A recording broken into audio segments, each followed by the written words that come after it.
A lot to do over the next 60 minutes. Wednesdays, always fun with our friend David Aardsma joining us as Sports Wrap goes inside baseball with the former big league reliever and closer and our MLB analyst. So we'll talk with him coming up a little later on in the show. The Mets have lost a dozen games in a row. What is that like? I mean, how do you fix it at this point if you're the Mets? How do you shake things up?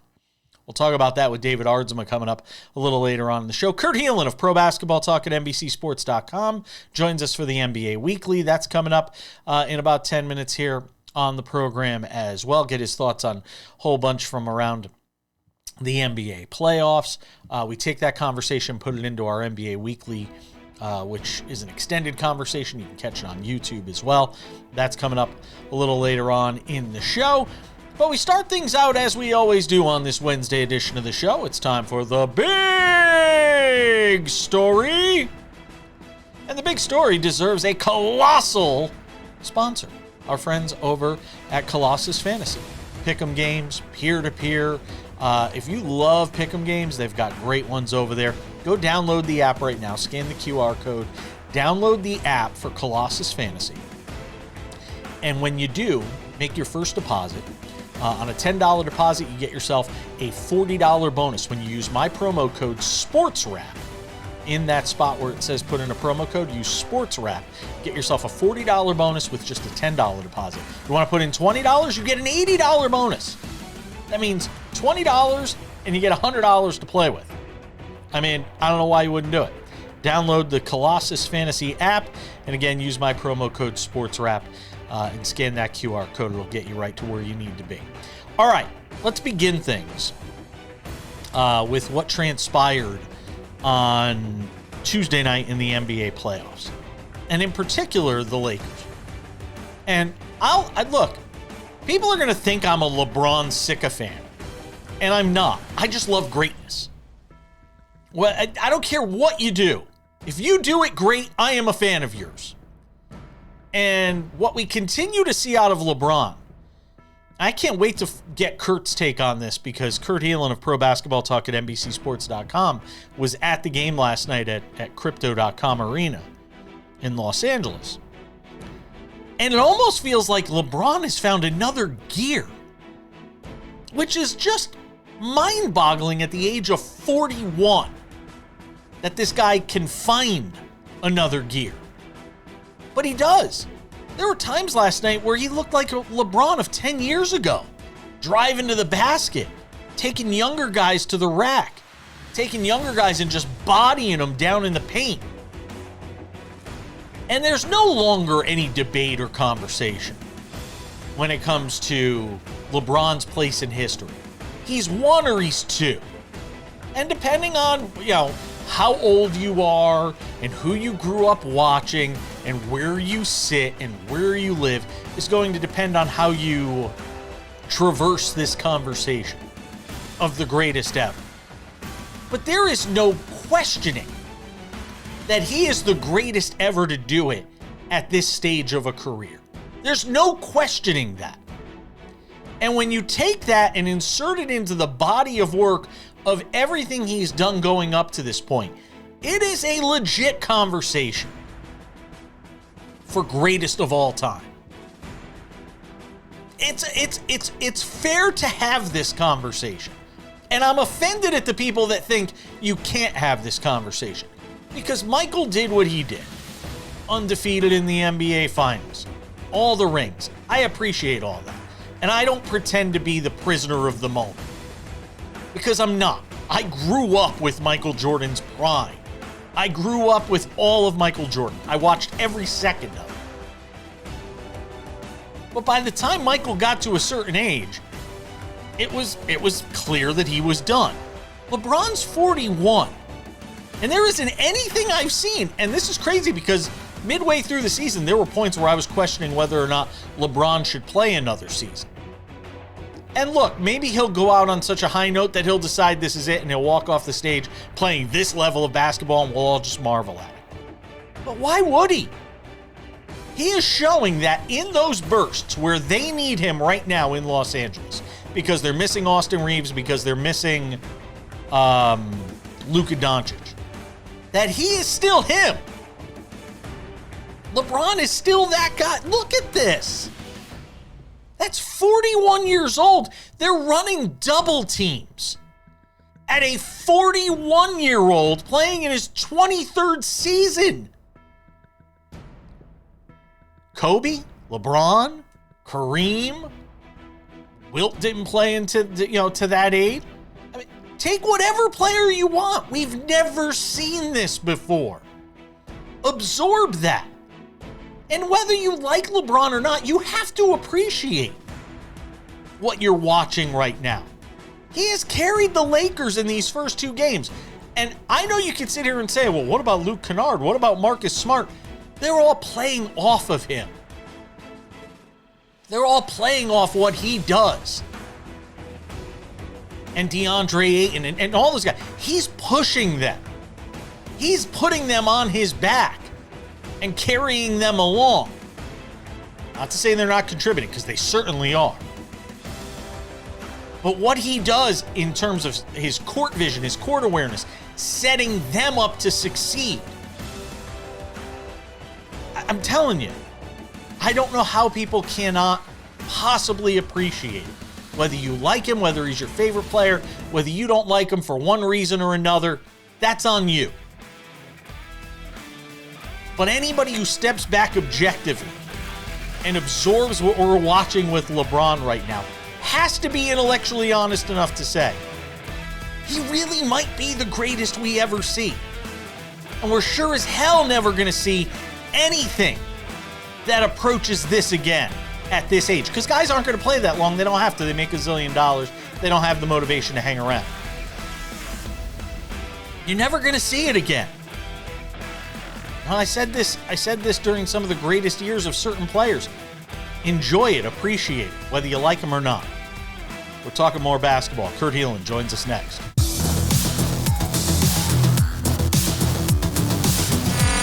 Welcome back to the show. Good to have you all with us. NBA playoffs roll on. That means it's time for the NBA Weekly.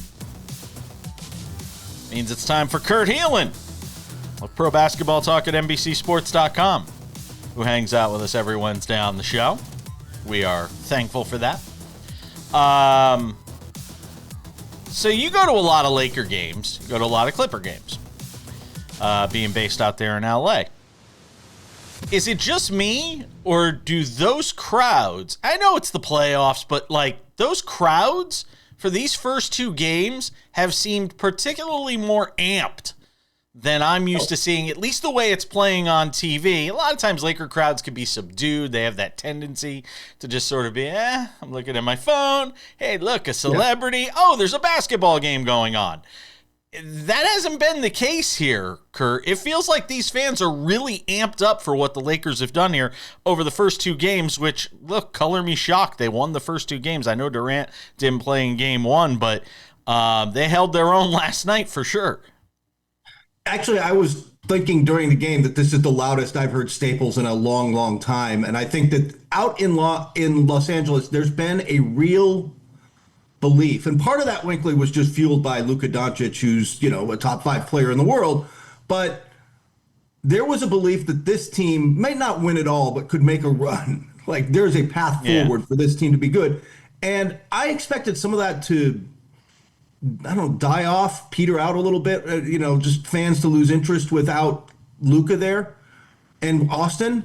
But the way they have played has really inspired. I mean, fans are into this now. They are buying in completely to what this team can be, because when you watch these two teams, all the athleticism, all that youth on the Rockets, they are disjointed. They are clunky on offense. The fit is poor. And LeBron James as the point guard, and then getting Marcus Smart to do shot creation, Luke Kennard to step up. The Laker role players have stepped up in a way Houston simply have not. And it's been a really entertaining brand of basketball. And it's been good for a couple of games, good enough that now you're starting to think, well, maybe they get Austin back, and if they can get Luka back next series, again, it's against Oklahoma City, but like, you can see a path forward for them, and there's a real there's starting to be a real belief around this team and around the fan base that there's good times for them ahead. All right, let me start with LeBron, because at 41, to still be commanding a double team, I say this all the time, and I feel the need to say it because and maybe there's other people out there saying it. Appreciate this. Yes. That this dude is 41 years old, and they're running 2 men at him as the shot clock's running down because they want to force somebody other than the 41-year-old to try and beat them. I cannot get past that, and I keep seeing it. I mean, it's amazing to watch, and it feels like in these first 2 games, particularly last night, and again, at 41, some days you feel better than you do others when you wake up and get out of bed, and by the time you get to game time at 8 o'clock at night or whatever it is in LA, he looks like he's actually taken it up another gear. He does. He is mentally, he's ready for the challenge of what was handed to him with Luka and Austin Reeves being out. He had to take over the offense, and he's done that. 13 assists in the first game. He's finding guys frankly, I didn't look up the number. His potential assists would be so much higher because not everybody's hitting the shot. DeAndre Ayton's fumbling some passes and what have you. That said, this team has played really well behind him and his belief. And by the way, it's not just them. Like, he blew by Kevin Durant, then threw down a reverse dunk at 41. And even he after the game was like, I don't know where that came from. I don't know what that was. It was a really masterful display from him. And he's not necessarily getting, weirdly, there's such focus because we can't believe Marcus Smart is doing this. We can't believe Luke Kennard is doing this. Right. LeBron should be getting that as well. Yeah. And I think there's almost it's LeBron. You're almost numb to just him pulling off something else insane. One more about this. And it is JJ Redick, who has embraced the challenge of trying to get this team through this series, to get Austin Reeves and to get Luka back potentially for the next series. The job he's done coaching, because we all think of Ime Udoka, he brought the Celtics to the doorstep of a championship, and how coveted a coaching commodity he was in the league. He is drastically out coaching JJ Redick is Ime Udoka in this series. And you mentioned it, the Rockets look disjointed. They still don't run an offensive play. Every time I watch them down the floor, it frustrates the hell out of me. What Redick has done here is just remarkable. When we've seen the best coaches in the league, Joe Mazzulla is going to get credit for this year. Jordan Ott's going to get Coach of the Year in Phoenix is going to get Coach of the Year votes for this, because handed a chopped basket of I don't know how to fit these ingredients together, they have formed a culture and made a cohesive dish. And JJ Redick absolutely has done that. He has gotten this team to buy into what he's selling, top to bottom, play hard on both ends, play within the system on both ends. And they're just entertaining to watch, if nothing else. Right? They pressure on defense at the right times. For all they don't have really great defenders. They don't, who's the secondary ball handler? Guys are stepping up into that role, and Redick is putting them in positions to succeed and deserves a lot of credit for that. He has been underrated. I think it took a lot of the season for this to all gel, but as a former player, he gets the fact that it's a marathon, and where he wanted them was peaking at the right time, and he's got his team peaking at the right time. One more here, and then we'll break, and then I want to get you on a couple of these other series, because I thought these were going to be competitive series, and they have been largely been competitive series. I want to get your thoughts on the Rockets. Can they rebound? They say a series doesn't start until a home team loses a game. Do they look cooked to you right now? There's a real chemistry question about this team, about how they're interacting with each other. And it's natural when plays go wrong. There's some finger pointing on even the best of teams, right? But that vibe in person is that this is not a team where everybody's not on the same page, but there's not a real comfort level with each other. Part of this, they really miss. I want to be clear. They really miss Fred VanVleet. And Steven Adams is huge for them. Yeah. Because because they rely on offensive rebounding, and he is the best offensive rebounder in the league. We are coming back. We've got more on the NBA Weekly. Kurt Helin's going to hang with us. We'll get into some more of these opening round series as we continue on Sports Wrap.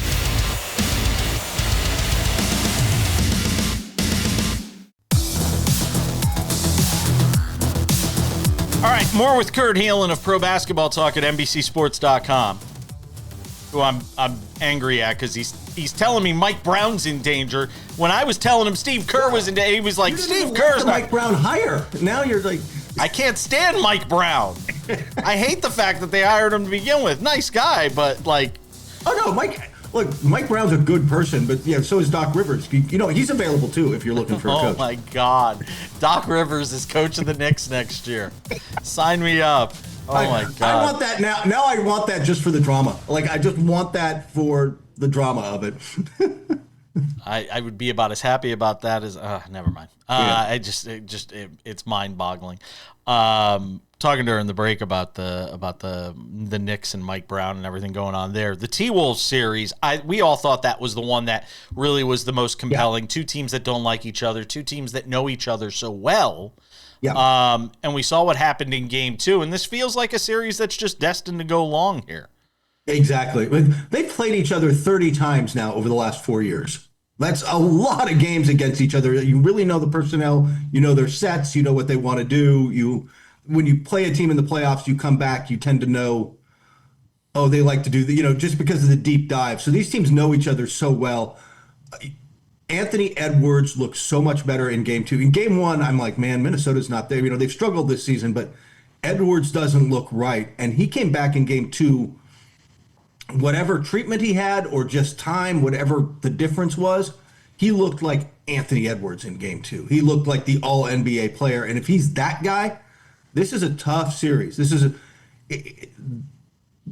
Not everybody can match, not just Jokic, but that you've got Aaron Gordon. You've just got a big physical team in Denver that defends pretty well, but it's just big and pushes you around. Minnesota can put up with that. Rudy Gobert, through 2 games, has been phenomenal on defense. And for those of us who are debating between him and Asar Thompson for a spot on the top 3 all-defensive ballot, we're like, nothing against Thompson, who's been great in that series as well, but Rudy has shown you why he won 4 Defensive Players of the Year. He's been fantastic. And just keeping that in check and the other role players not stepping up like they've always needed to, it's going to be a series. I still like Denver, but it's going to be a series that like we said, we thought it was going to go 6 or 7. I think I picked Denver in 6 at the start, but it's always one of those series. Just can I go back to the Spurs and Blazers, because there's one thing we didn't get to from last night. And, for all the talk about the Wemby draft, we all forget about the guy who was drafted number 2. That was Scoot Henderson, wasn't it? Yeah. Yeah, I mean, it was Scoot Henderson, who everybody forgets he's playing with a chip on his shoulder, because that whole draft, everything having to do with that draft was the Wemby draft. And now you watch Scoot Henderson last night. That might have been his best game in the NBA since he got into the league. Yeah, I think that was his best outing since he came into the league. I was such a believer in his in the draft. And I was too. And part of it was that he'd been playing against men. He played in the G League, come up through that way. And I thought, man, this is a guy who's going to be, he's played against men. He's going to get it. And, it looked like it at first, and then it took a while for him to adjust. But now you're really starting to see it. He's starting to find a real comfort level. He's looked great in this series. He looked great in that game. And that's a nice young core in Portland. Like, Klingon in the middle and Kamara and Henderson and on down the line, like they just got guys kind of everywhere. And by the way, they get Damian Lillard back next year, and we'll see how he fits in. But Damian Lillard comes in and brings you a veteran presence plus a guy who can just light you up, right? Like who's I don't know how he's going to be physically when he comes back, but he's going to be able to shoot. Damian Lillard's going to be able to shoot the rock and be a problem. And suddenly that's a pretty interesting team next year. It is. What is going on with all the penny pinching, though? I'll save that. Because I do want to ask you about that situation in Portland, which is just with ownership and some of the stories that have broken here in the last couple of days. All I will tell you really quickly on this part of the show. Yeah. There's always some background noise in the league. Everybody's talking about maybe it's Giannis trade or whatever. All anybody's talked about for 2 weeks is that Like that is, and making fun of them. Like that has been the topic du jour. Oh, I'm sure it is. Pistons lose game 2. We're sitting here talking about Jamal Mosley losing his job. They lose the first play-in tournament game.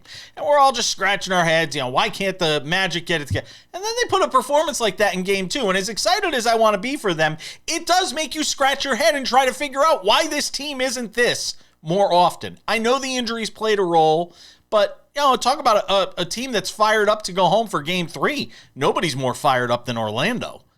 No, and we've only seen flashes of this, and part of it was health this season, but their defense went from fearsome and top 3, top 5 in the league I think second in the league 2 years running, to middle of the pack this year. They were just on defense. They were not getting stops. The foundation of what they built, sort of like the Pistons, right? In the sense that, like, hey, yeah, we got Cade Cunningham, we got all this, but at the end of the day, it starts with the fact that we just shut you down. They weren't shutting people down, but they looked a lot better in the last, and you count that last play-in game, they looked a lot better for the last 3 games. And you start to see the vision of this whole thing coming together. I don't know that that's going to be enough to keep, Mosley's got to win at least 1 round, maybe 2. I mean, if they beat the Pistons, he'd have to keep his job, wouldn't he? An 8 beating a 1? It'd be interesting to see how that shakes out, just because, honestly, their offensive sets, they're just unimaginative, and some of that falls on the coach. But if you think he's getting through to them and they want to keep him, you can always bring in an offensive coordinator. You can always force him to turn the offense over to somebody else. So it'll be interesting to see. But he's got to win this series. That said, this is the Magic. This is the Paolo Banchero we've been waiting to see. He gets passive at times, and he was not in this game. Wagner's still kind of finding his legs. And it's a reminder that they have to have a healthy Jalen Suggs to make this whole thing work. He is the glue for everything they do. Any surprise at what we've seen in that Cavaliers-Raptors series? How uncompetitive the Raptors have been. I thought that they'd be better than this. They have been dreadful in the half court. If they can't get stops and get out and run, their half court offense is struggling. Now, part of that is, hey, you like to get to the rim? I'd like you to meet Jarrett Allen and Evan Mobley. Like, it is hard to get to the rim against Cleveland, right? Like, that's a big team. But I thought they were better than this, and maybe things change a little bit when they get home, but it's been unimpressive. And Cleveland, by the way, finding a rhythm. We'll see. But they get Detroit next round, and we talked about this before the playoffs started. There's a path to the conference finals for them. There absolutely is. I don't disagree. Kurt Helin of Pro Basketball Talk at NBCSports.com joins us every week on the show. Yeoman's work from you, sir. We'll ask him a couple more questions for our YouTube audience and the podcast as well. Always appreciate you, though, my friend, joining us and hopping on the TV side of things. Again, check out our YouTube for the NBA Weekly as well, and we'll have more content there. Thanks, Kurt. Thank you.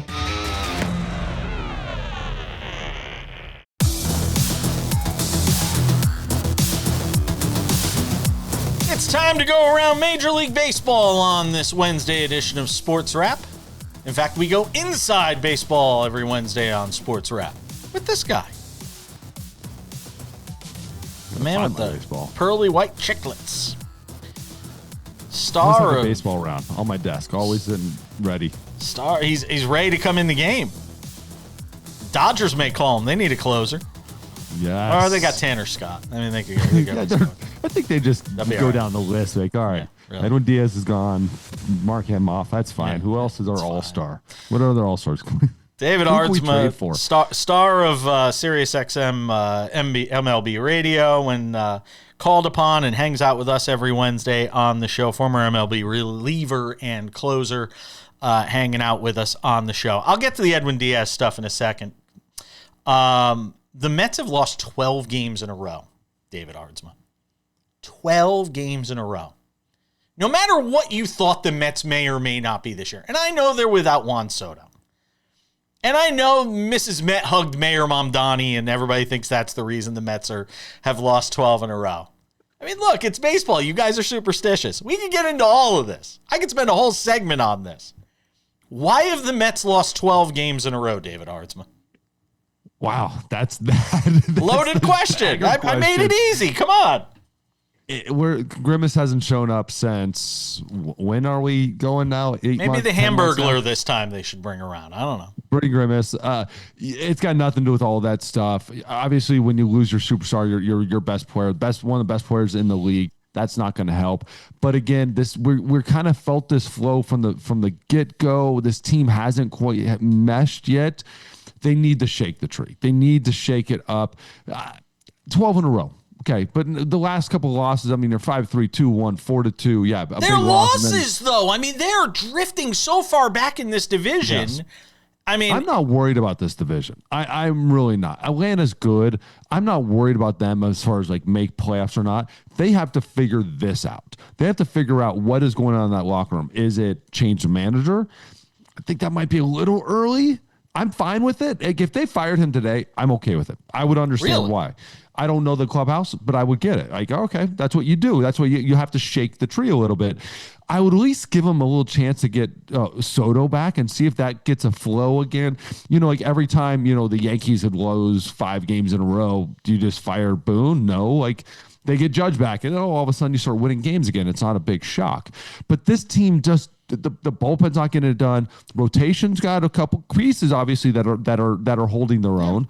But that lineup, I mean, you can't bring in Bo Bichette and him just do absolutely nothing. Francisco Lindor, kind of historically a little slow starter, but you can't be sitting there and hitting 200 and with 2 jacks. At least give me 5. At least give me something. You've got guys in this lineup that are just not producing, and like guys on base not getting it done, whatever. There's a million different things. Bullpen's not really tight. The rotation, at least you got a couple good things, and even Freddie Peralta is going to get better. You just have to shake this up. Something is wrong. A lot of times it's shake the manager. And I wonder, if that's because you can't fire. We say this all the time. You can't fire players. I mean, if you fire him, who are you bringing in? I mean, who are you elevating? That's gonna get these guys excited. I mean, I don't know. Do you have a name in mind? Maybe. Where's Bobby Valentine? Stop it. Oh, stop it.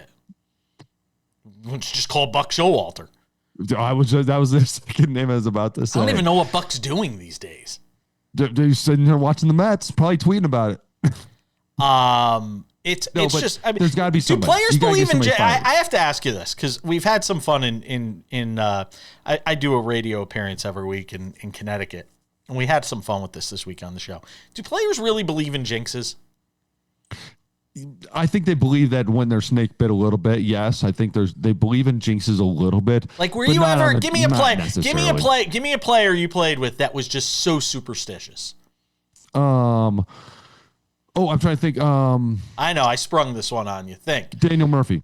Really? Daniel Murphy was definitely he was a guy. I was a little bit too, like to a point, but yeah, there's definitely players. There's players up and down rosters. Everybody is in baseball to a degree. Then it's like who's worse, like who's got the bad ones, like the Wade Boggs fried chicken thing every day. Yeah, you just try stuff. Believers, I always believe in relievers as a unit. You need to shake stuff up. We always talked about it with the Mariners. Go like if you're all kind of sucking at once, you guys go do something together. Go like wash off the demons. Like we at one time we were all wearing our suits. We all jumped into a pool together and just kind of like washed it off. I've done that with my son because of that. Just trying to wash it off, start over, clean. You know what this team needs to do? They need to go do something stupid and go do something fun as a group and start getting that. At least get a camaraderie of that group. And then go out there and just play some fun baseball and put a smile on your face. When was the last time you seen the Mets outside of Lindor striking out on an 11-pitch at bat have a smile on their face? In the last minute of this segment, Rob Thompson got the dreaded vote of confidence from the Phillies. Is he safe? Should he be safe? Should be safe. This is a good team. Again, I don't like it's the same position as the Mets. I put this as the exact same position as the Mets. What have their managers done to really show that they should have a job right now? Right now, I mean, again, Rob Thompson had a great job a couple of years ago, but what has he really done for me lately, especially with this roster and how many games they just haven't quite gotten past that finish line? The Mets and them are almost exact same boat. Give them the vote of confidence right now. I give them, you got to get out of this skid, give it another 2 weeks, but if you're floundering in another week, you're done. But again, you're playing one of the best teams in baseball right now with the Braves, and the Cubs have turned into one of the best teams in baseball. So it's not like they had Cubs, Braves, Cubs. So it's not an easy spot to be in, to sit there and look at your manager and say, oh, you suck. Well, okay, well, we're playing the two hottest teams in baseball.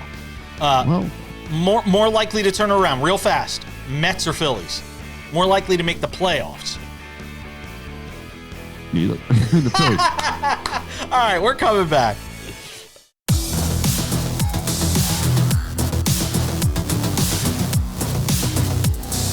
Hanging out with David Ardsma as we do every Wednesday as Sports Wrap goes inside baseball. All right, so loose bodies in the elbow. You care to decipher and translate what that means for people who are sitting at home going, what the hell does it mean if somebody's got, is it bone spurs? Is it chips? Like what's going on with Edwin Diaz's elbow? Why is it 3 months? 3 months, that's pretty normal. That's absolutely normal. So what happens is you're throwing, and all of a sudden your elbow starts hurting, or you can't fully close or can't fully extend it, and just keeps bothering you. It feels almost like, some guys will explain it like it's Tommy John, like you feel that elbow spot, because that's the exact location it gets caught. And imagine it's, okay, you have a bone spur, which is a calcification on on your bone. But then that bone spur breaks off. Then it becomes a loose body, right? Or you have a little, not like a little ligament or a little tendon, a little off in there, just, tiny little body, but it gets caught. A lot of guys have it, almost everybody has it. It's just when it gets caught in the joint, and then it's like starts to hurt, or you can't get that full extension. So you start changing your pitches, starts bothering you, starts right in that spot. And then they just basically go in and surgery. The only reason it takes so long is because you're cutting through stuff, and that you have to let that stuff heal. And then from a pitcher standpoint, it's the refiguring out the connection between your brain and that, and just how does this feel? How does this right? It doesn't just come back. You made a change in your chain. So you have to, once you mend that chain, it's not just figures out exactly where it was. You still have to figure out where your hand is in space just a little bit. It's less than Tommy John, but 3 months, he's going to be just fine, and there's a really good chance he's going to be better. Let me ask you something. They're talking about Tanner Scott, I guess, closing games instead of, with him being out. We saw Roki Sasaki closing games for this team last year in the World Series, and we see the issues he's having as a starter. Why not move Roki into the closer role? It's probably because of the showing of confidence. Once you move him right now, there's two problems. You move him now, it's going to be very difficult to ever move him back. And two, in 3 months, he's not going to be the closer anymore. You have Edwin Diaz. Like, that is, like, you signed Edwin Diaz. You signed one of the best in the game. He's not going to come in and be the setup man. And now you're going to take a young, 24-year-old Roki Sasaki, who, yes, figured it out in the bullpen, but he had all year to figure it out. And then back to the rotation. You can't keep moving back and forth. You're going to screw with his head and his stuff. And then Edwin Diaz is going to come back, and he's going to be a setup man. He's going to laugh at you. He's going to start. That is not a good combination. So they're going to do this right. You Sasaki in the rotation until he shows that he can never be in the rotation. Till he shows that that is just not him. It's looking like it, but you still give him some more time. And then once you have that, then you move him to the bullpen. But you got to make sure Sasaki knows, or whoever knows, Edwin Diaz walks back on that field, the trumpets start playing, he is the closer. What's wrong with the Mariners, David Ardsma? Rotation is killing it. Rotation is doing really well, so they're starting to pitch. It's never the pitching's fault. It's the standard Mariner cold, can't hit beginning, like the can't do it at the very beginning of the year. It is a standard as old as time. The Mariners at the beginning of the year, like their bats are slow. That's just what it is. 27th in hitting, 7th in rotation, 9th in ERA for the relievers. So like everything from a offensive standpoint just sucks. It just does. And you know what? Cal Raleigh's part of that too.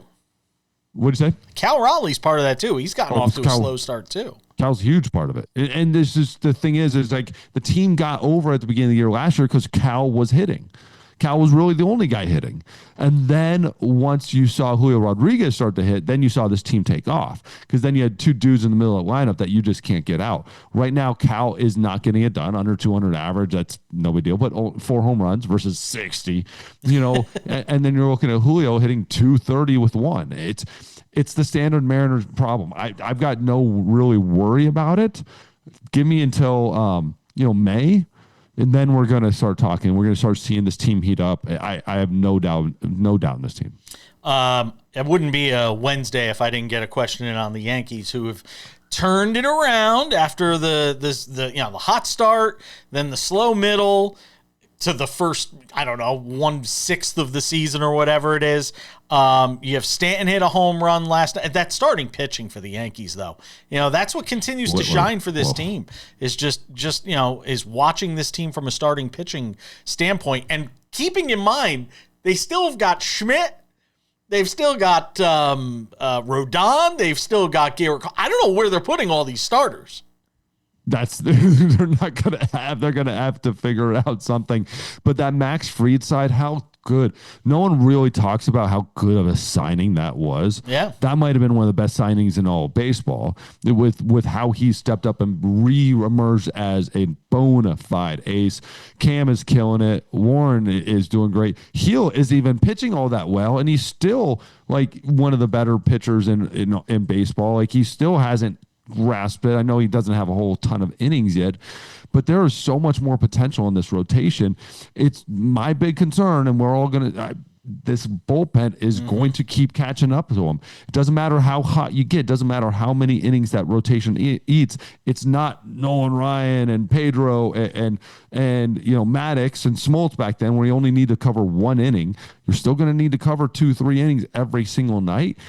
And who do you rely upon? Who do you just trust right now? There's not a whole lot of names in that bullpen. I'll tell you who I don't trust. I don't trust Brian Cashman to go out and improve it, because I saw what he brought in at the end of last year, and I've seen what the Yankees have done with this bullpen the last couple of years. So I don't trust him. I got to give him credit for going for it. He brought in the guys everybody wanted. He just missed Mason Miller. It's like, just go get that guy. Oh, you brought up Mason Miller, and we don't have enough time to talk about him, but he has been fantastic. We got to go. David, always appreciate you, my friend. Be well. No, appreciate it.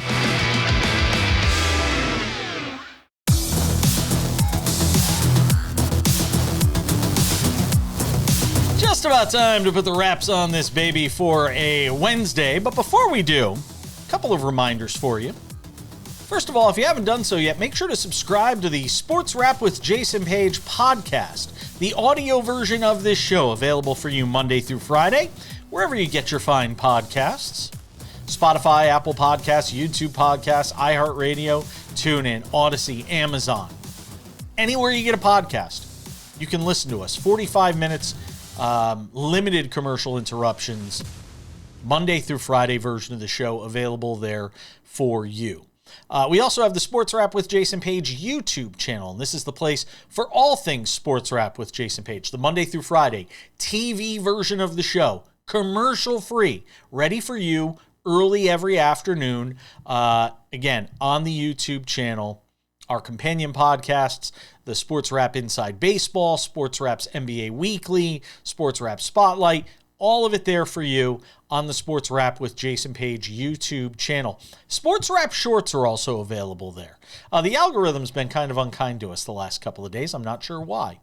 But the Sports Wrap with Jason Page YouTube channel is the place for Sports Wrap Shorts. 1 to 3 minute long vertical videos, news breaks, we jump in, quick takes on it, quick analysis, highlights from games at night. Go and check out the Sports Wrap with Jason Page YouTube channel for Sports Wrap Shorts. Sports Wrap Shorts also available on our TikTok, Sports Wrap Jason Page, and on our Instagram, you guessed it, Sports Wrap Jason Page. And now, without any further delay, on this Wednesday edition of the show, it's time for some odds and ends. Odds and ends. NHL Stanley Cup playoffs last night. Lightning beat the Canadiens 3-2. That series tied at a game apiece. Bruins knock off the Sabres after choking away a Game 1 lead. That series could easily be going back to Boston with the Bruins up 2-0. Instead, it'll go back up 1-1. I'm sure they're happy with that.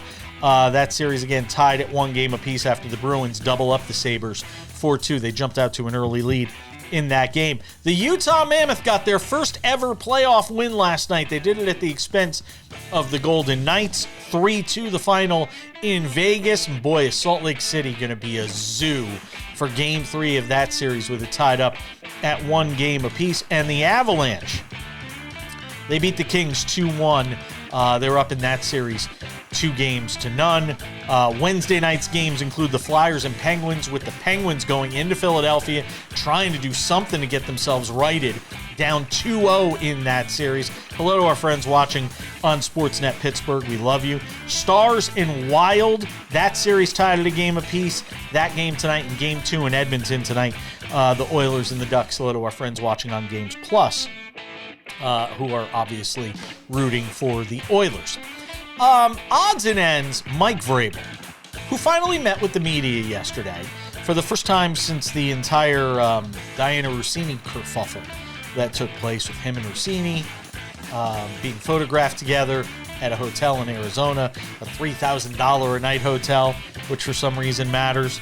And it's more interesting, again, and a lot of people will say this on the Diana Rossini side of this. And again, full disclosure, I consider Diana a friend. We've had her on the show a lot if you've watched. We love her work, which is coming under some scrutiny now. But much like with Diana, where some people will point to her statement and see what wasn't said, it's very similar in terms of Mike Vrabel and what wasn't said. He really didn't address the meat and potatoes of what has been alleged or what has been inferred from the photos that were taken and shopped around and eventually wound up in the New York Post, and sort of what all of that means. You know, that's sort of where we are in this story right now, is what does all of that mean when you have these photos, the inference of impropriety, whatever you want to think of, you know, what it might have meant for Diana Rossini's work. But, you know, he kind of said I had to, you know, have some difficult conversations, but he still didn't address it. He didn't take questions. He just kind of gave a little bit of a statement on it. And I guess he's going to hope that that's good enough that the story goes away. But there are still major questions to be asked here. And whether it's the New York Times asking them, it doesn't seem like the NFL has any interest in asking them. It doesn't seem like the Patriots have any interest in asking them. It doesn't seem like Boston sports media, if you listen to them, they don't want to ask them because that's their meal ticket.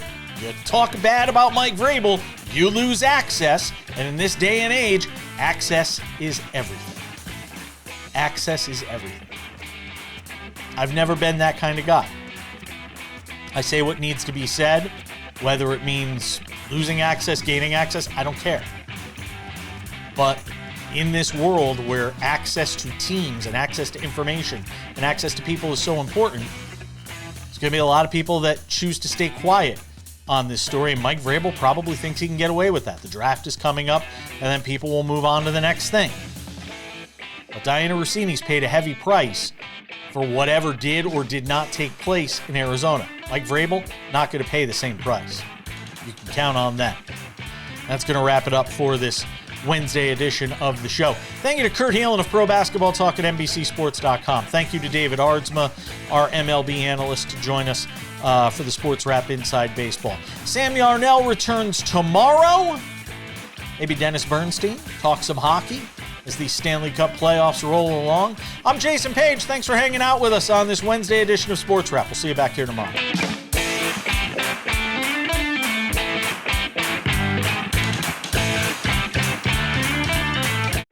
Hi there, I'm Jason Page. You like what you're watching?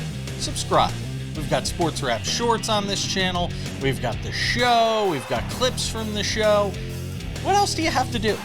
You probably follow a lot of other things that aren't half of as they're not half as exciting as this show is. So what are you waiting for? Click the subscribe button, follow the channel, watch the content. Bye.